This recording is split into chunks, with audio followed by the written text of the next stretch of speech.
Je donne la parole à Éric Lejoindre, le maire de l'arrondissement. Merci. Merci. Moi, je suis toujours heureux que le Conseil de Paris se saisisse des sujets ultra-locaux du 18e.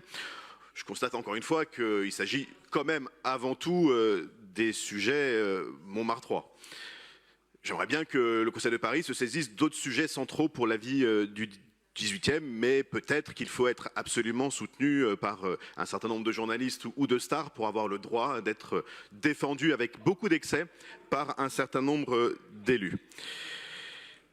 D'ailleurs, je constate qu'aucun vœu cher Émile, qu'aucun vœu n'a été déposé au Conseil d'arrondissement du 18e sur ce sujet.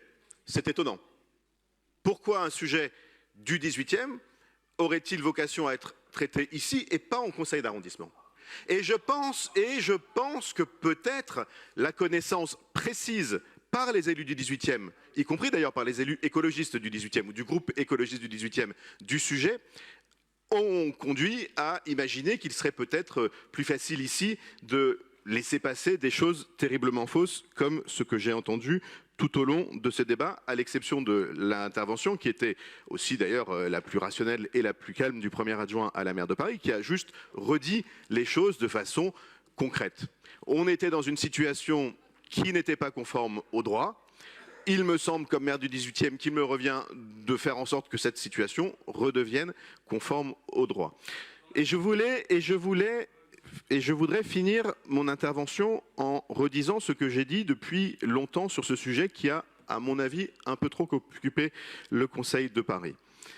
D'abord, moi j'ai rien contre aucune association. Et je constate, comme tout le monde, que l'immense majorité des clubs sportifs de notre ville ne disposent pas, pour eux, de terrains privés dans lesquels ils font ce qu'ils veulent, y compris construire illégalement sur un espace vert protégé. Je surprends qu'aujourd'hui on défende les constructions illégales sur les espaces verts protégés.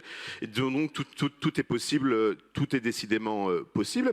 Et je dis, comme je l'ai dit à chaque fois, comme je l'ai dit directement au responsable du club dans mon bureau à la mairie, que je suis évidemment tout à fait prêt à discuter dans la base de la légalité avec l'ensemble des clubs sportifs du 18e et notamment le CLAP, le maintien de l'activité de loisirs et le maintien de l'activité sportive du CLAP. On n'est pas obligé, pour être un club sportif, d'être propriétaire gratuitement d'un terrain avenue Junot. Il y a très nombreux de clubs sportifs qui ne sont pas propriétaires de leur terrain et qui sont tout aussi légitimes et qui travaillent tout aussi bien. Donc moi je suggère de ne pas voter ces vœux et de nous laisser traiter les sujets du 18e dans le 18e et peut-être d'ailleurs que si on l'avait fait au conseil d'arrondissement, on aurait su ce qu'il en était. Je vous remercie.